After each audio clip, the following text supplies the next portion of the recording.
Kamen Rider Geats episode 30. This episode concluded the whole Neon story arc, but not only that, we also learnt a big revelation at the end of the episode. But if you've been watching my reviews and watching a lot of other Geats reviewers and speculators and paying close attention to the show, then you kind of knew that this reveal was coming. But we'll get to that reveal in a bit. Let's talk about episode 30, where this episode concluded the whole Neon story arc, where she found out last week she was nothing but a creation from the goddess. But this episode, it was a bunch of other characters coming into terms with this revelation and learning this news. Like, I feel like one of the best ones out of this was seeing Neon's mother get this reveal to her, and she touches the the ID core, and then she gets all those memories flooding back to her, and she just starts screaming her face off, trying to comprehend what's going on as she realizes that Neon's not her daughter. And there is a nice moment in this episode where Neon's like got a suitcase, she's running away crying, and before she goes, like, her mother asks, saying, "Where are you going?" And Neon says, "I'm not running away. How can I run away from here if I don't live here?"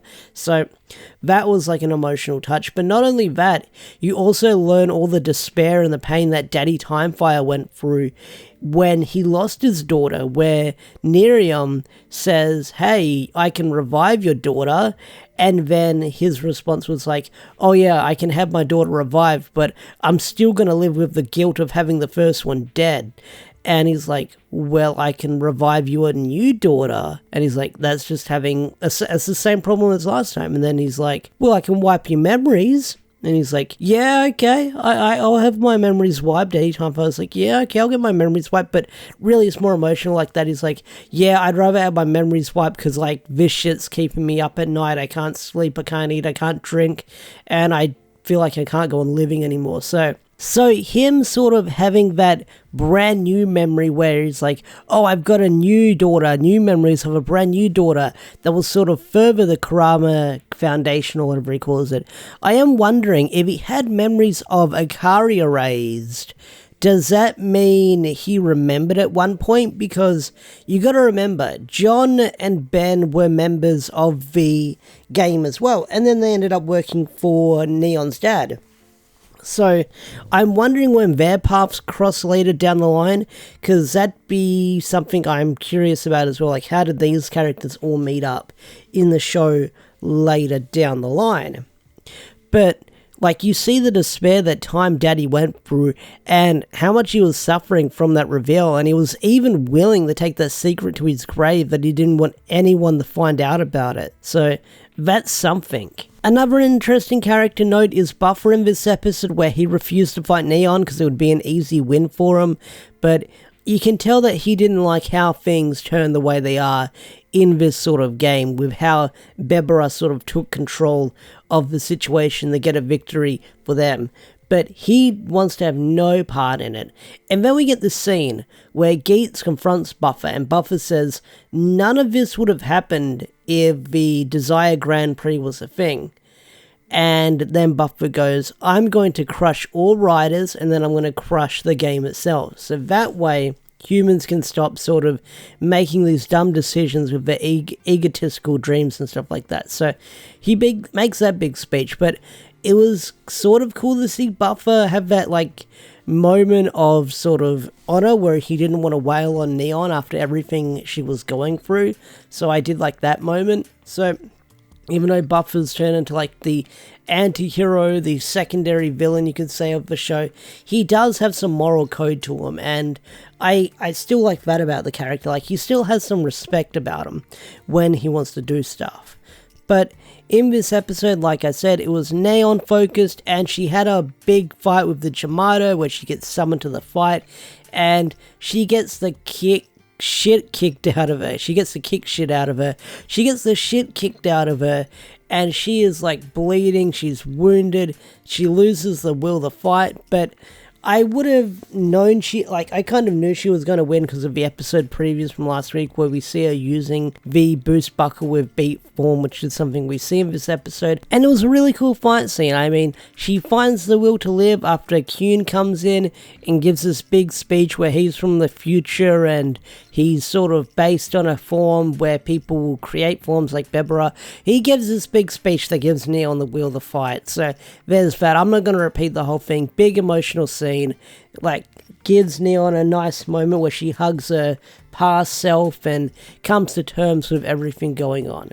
But we get to see her and Kyuun team up together, which was a pretty cool fight scene. Even though Kyuun's like a giant CGI like griffin, it was visually really cool where he transforms and there's like the wings and the feathers like floating around her like it's an angel coming to save her. So we've got that symbolism going on. But like I said, we get to see Neon use the boost buckle and the beat form, and it's a really cool fight scene. I mean, you get to see her sort of riding on Kyuun as he's in that transform state, and her guitar turns into a lance. That was a really cool scene, and she actually gets the win, which is nice to see Neon actually have a good character moment for once, because there was the disaster stuff going on where she was sort of tricking everyone, and she had that moment with Runner Girl, I forgot her name, and like she was like bit like teased to be the disaster and why she's doing all this, and then you actually like see her have a moment in this episode, and like her whole goal was to find genuine love. And even though she's like not something that's created, she's still going to have that goal to find it, which is nice to see. Now, what's going to happen to Neon moving forward? No idea, because she does say at the end of the episode when everyone says, let's go home, and she's like, I don't have a home to go to. But we have that. But like I said, really nice Neon moment. Next week looks like a Keiwa focused episode. Hopefully this guy can get redeemed after being jobbed out so many times and made a fool of here and there. I think this is his moment. But the end of the episode is where we get the big revelation where Buffer, well, I should also say that Gardener guy is also going to start feeding Jamato special fertilizer, aka dead bodies. Where he's digging those up, no idea where he's going to find them. Probably someone buried them out in the quarry. But like I said, the big revelation at the end. So there's this scene where Daichi, Beroba, and Buffer are talking, and I think it's Daichi asks Beroba saying, hey, where'd you get that scoop from Neon? And Beroba says, it's what Daichi's holding in his hand. It's the vision driver, where you can see all the memories of all the past players. And that's how she found it. And she's like, don't you want to find out what happened to Geats? And Buffer's like, I don't really care. But she presses it anyway. And then we flash back and we see the room where the goddess is in, but there's people surrounding it. And then we find out that Mitsumi, Geats' mother, is the goddess of creation, where they sacrifice her and turn her into the goddess. That's right, for everyone who was betting and riding on Mitsumi being the goddess of creation, you were right. I think even I predicted it at one point, because I think it was kind of an obvious tease with who Mitsumi was and Geats' connection to the game. That was kind of an obvious thing. How we got to this point, no idea. But we also meet another executive producer called Sirium, which I was looking at the wiki of all the names for the executive producers and sort of like the higher ups in the game, and each one of them has sort of like a Japanese word for looking and staring.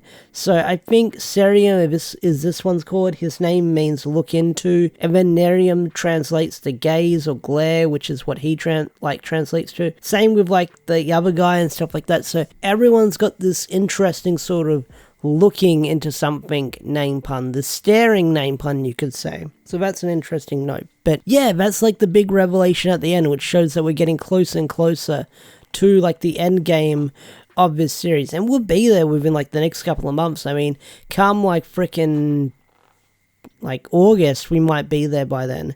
But yeah, that was Kamen Rider Geats episode 30. This episode was pretty cool.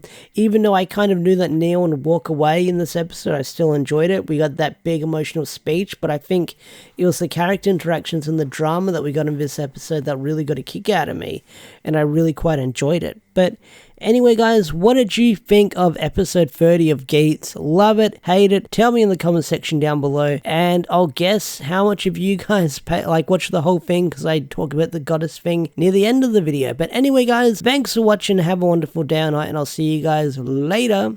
Peace out, take care, bye.